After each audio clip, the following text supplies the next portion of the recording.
आप देख रहे हैं जय भारत टीवी। नमस्कार, स्वागत है आप सभी का जय भारत टीवी में। मैं हूं योगेश धस्माना। उत्तराखंड की राजनीति, उत्तराखंड चुनाव 2022, हर दिन एक बड़ी खबर। जी हां, लगातार उत्तराखंड की राजनीति में कई बदलाव हो रहे हैं और इन बदलावों से किस राजनीतिक दल को क्या फायदा पहुंचने वाला है, इस पर हम चर्चा करेंगे, खासकर तब जब ये कयास लगाए जा रहे थे कि आखिरकार कब हरक सिंह रावत कांग्रेस पार्टी ज्वाइन करेंगे। ऐसे में कल हरक सिंह रावत ने अपनी पुत्र वधू अनुकृति गुसाई के साथ कांग्रेस में अपनी घर वापसी कर ली है। अब इस घर वापसी के क्या मायने हैं, किसको इससे फायदा पहुंचने वाला है, किसको इससे नुकसान होने वाला है, और हरक सिंह रावत एक बड़े नेता के रूप में कैसे उभरेंगे, इस विधानसभा चुनाव 2022 में ये जानेंगे। और सीधे इस वक्त कांग्रेस मुख्यालय से मेरे साथ जुड़ रहे हैं मेरे संवाददाता अंकित काला। अंकित, बेहद महत्वपूर्ण यह था कि आखिरकार कब हरक सिंह रावत कांग्रेस पार्टी ज्वाइन करेंगे, और अब जब कल वो कांग्रेस पार्टी ज्वाइन कर चुके हैं, ऐसे में यह समीकरण समझना बेहद जरूरी हो जाता है कि आखिरकार बीजेपी को इससे क्या नुकसान होने जा रहा है और कांग्रेस को इससे कितना बड़ा फायदा इन चुनावों में मिलने जा रहा है। बिल्कुल, देखिए योगेश, हरक सिंह रावत के कांग्रेस पार्टी में शामिल होने के बाद अब इनके सियासी गुणा भाग को लेकर के अभी चर्चाएं चल रही है और आखिरकार एक लंबी लड़ाई के बाद हरक सिंह रावत की कांग्रेस में एंट्री हो चुकी है। उनकी पुत्रवधू अनुकृति गुसाई भी उनके साथ कांग्रेस पार्टी में शामिल हो चुकी है। निश्चित रूप से इस बात से इनकार नहीं किया जा सकता कि हरक सिंह रावत के कांग्रेस में शामिल होने के बाद से कहीं ना कहीं कांग्रेस की ताकत बढ़ेगी और बीजेपी को इसका आगामी जो विधानसभा इलेक्शन है उसमें इसका बड़ा खामियाजा भुगतना पड़ सकता है। इसके अलावा जो आने वाले समय में जो लोकसभा के इलेक्शन होने, वहाँ पर भी इसको लेकर के काफ़ी हद तक कांग्रेस पार्टी अभी से ही अपनी तैयारी कर रही है। और जो हमारे पास जानकारी मिल रही है उसके मुताबिक हरक सिंह रावत को की एंट्री के बाद से उनकी जो पुत्रवधू है अनुकृति गुसाई, उनको कांग्रेस पार्टी लैंसडाउन विधानसभा से टिकट देने जा रही है, इस तरह की जानकारी है। इसके अलावा हरक सिंह रावत जो है उनको पार्टी बीजेपी के खिलाफ एक स्टार प्रचारक के तौर पर मैदान में उतारेगी। निश्चित रूप से ये काफ़ी महत्वपूर्ण होगा और उसके बाद फिर हमें जो जानकारी मिल रही है उसके मुताबिक कांग्रेस पार्टी फिर आगामी जो लोकसभा के इलेक्शन है वहाँ पर हरक सिंह रावत को चुनाव लड़ाने की तैयारी में जुटी हुई है। तो इस तरीके की जानकारी हमारे पास योगेश है और कहीं ना कहीं जो हरक सिंह रावत के जाने के बाद से बीजेपी काफ़ी हद तक बैकफुट पर है। हालांकि पार्टी के तमाम जो बड़े नेता हैं वो इस बात को कह रहे हैं कि हरक के जाने से उनको कोई फ़र्क नहीं पड़ता, लेकिन सियासी गलियारों में ये चर्चाएं जरूर है कि हरक सिंह रावत राजनीति के मौसम वैज्ञानिक जरूर माने जाते हैं और निश्चित रूप से जिस तरीके से वो कांग्रेस पार्टी में शामिल हुए और कांग्रेस के लिए माहौल बना रहे हैं और कहीं ना कहीं कांग्रेस के को लेकर के जिस तरीके की बातें कर रहे हैं वो कहीं ना कहीं आने वाले समय में चुनाव के लिहाज से बीजेपी के लिए काफ़ी घातक होने जा रहा है योगेश।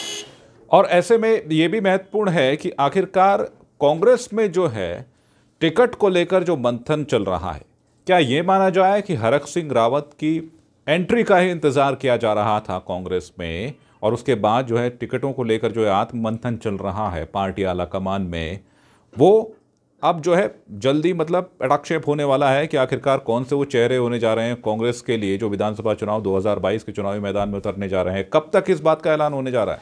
बिल्कुल, देखिए योगेश, जहाँ तक हम कांग्रेस के कैंडिडेटों की सूची की बात करें तो अभी तक कांग्रेस पार्टी इसको लेकर के मंथन कर रही है। हालांकि हमारे पास जो जानकारी है उसके मुताबिक अभी जो नरेंद्र से बीजेपी के वरिष्ठ नेता हैं गोपाल सिंह रावत जी, उनको भी कांग्रेस पार्टी में शामिल करने की कोशिश की जा रही है और उनके शामिल होने के बाद से कांग्रेस पार्टी इस कैंडिडेटों की जो पहली सूची है उसको जारी कर सकती है। हमारे पास जो जानकारी है उसके मुताबिक करीबन 55 सीटों को लेकर के एक राय बन चुकी है और बाकी जो अन्य करीबन 15 सीटें हैं उसको लेकर के अभी गुणाभाग चल रहा है और कहीं ना कहीं कांग्रेस पार्टी काफ़ी इस नफ़े नुकसान के बाद इस सूची को जारी करने जा रही है योगेश। और इसमें हमें लगता है कि आपसे थोड़ी देर में ये सूची भी जल्द जारी हो जाएगी, लेकिन गोपाल सिंह रावत की भी एंट्री कांग्रेस पार्टी में होने जा रही है। कहीं ना कहीं इसका भी नुकसान भारतीय जनता पार्टी को काफ़ी मिलने वाला है। तो हरक सिंह रावत, उसके बाद फिर गोपाल सिंह रावत, ऐसे बड़े कद्दावर नेता हैं उत्तराखंड की राजनीति में जो कहीं ना कहीं भाजपा को काफ़ी हद तक नुकसान पहुंचा सकते हैं। फिलहाल अभी कांग्रेस पार्टी में के जो तमाम नेता हैं वो अभी प्रथम सूची का इंतजार कर रहे हैं और बहुत जल्दी कांग्रेस पार्टी इस सूची को जारी कर देगी जिसमें कि करीब करीब 55 सीटों को लेकर के उम्मीदवारों के नाम हो सकते हैं और उसके बाद फिर दूसरी सूची भी जारी करेगी।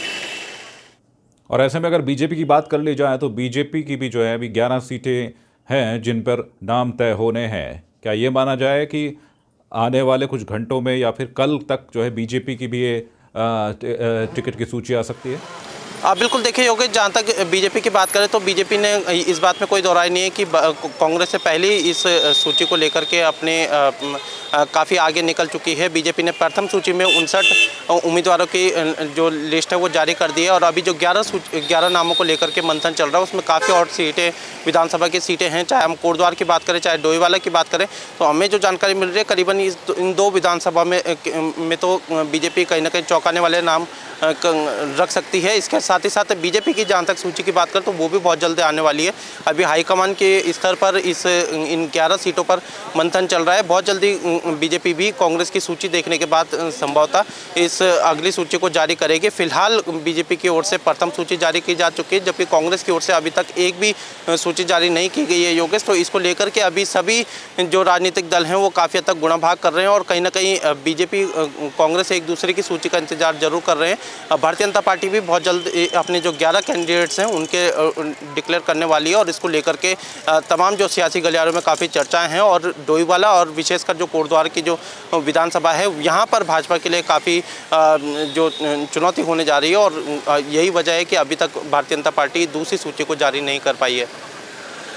योगेश, चलिए अंकित, आपसे लगातार हम जानकारी लेते रहेंगे। अभी इस पूरी जानकारी देने के लिए अंकित काला आपका बहुत बहुत शुक्रिया। तो इसी तरह से हम हर खबर राजनीतिक गलियारों की, उत्तराखंड के राजनीतिक दलों में आखिरकार क्या चल रहा है, ये सब खबरें आप तक पहुंचाएंगे और भी देश दुनिया की तमाम खबरों को जानने के लिए आपको हमारे यूट्यूब चैनल जय भारत टीवी को लाइक करना होगा, शेयर करना होगा, सब्सक्राइब करना होगा और बेल आइकन जरूर दबाएं ताकि हर खबर आप तक तुरंत पहुंच सके। और खबरों को पढ़ना चाहें तो हमारी वेबसाइट www.jayBharatTV.com पर जाइए और पढ़िए देश दुनिया की तमाम ताज़ा तरीन खबरें। फिलहाल दीजिए इजाजत, नमस्कार।